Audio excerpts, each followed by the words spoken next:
Do you reject sin so as to live in the freedom of God's children?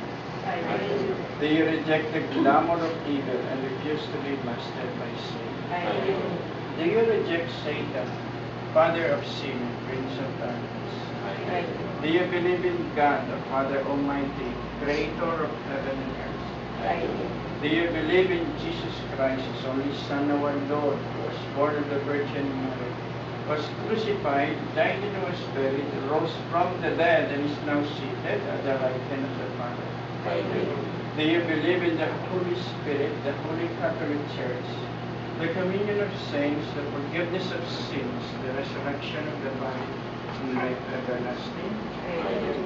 This is our faith. This is the faith of the Church. We are proud to profess it in Christ Jesus our Lord. Amen. Is it your will that Gabriel should be baptized in the faith of the Church, which we have all professed? Binyagan po natin yung bata. Yung ninong at ninang, lalapit po dito. Mahawak po tayo sa bata. Habang binibinyagan natin yung bata. Sige po kayo sana. Okay.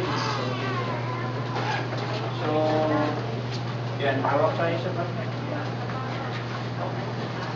Gabriel, I baptize you in the name of the Father, and of the Son, and of the Holy Spirit.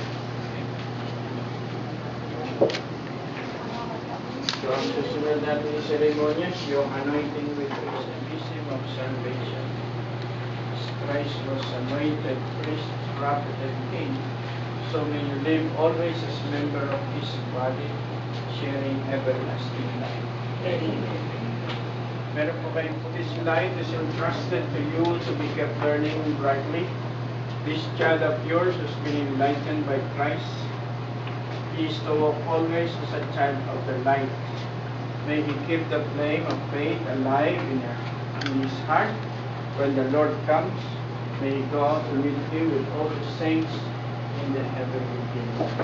Ngayon po sa ngalan ng bata na bago lang natin nabinyagan, let us pray the prayer that our Lord Jesus Christ wants. Mahal po tayo. Our Father in heaven, holy be your name, your kingdom come, your will be done on earth as it is in heaven.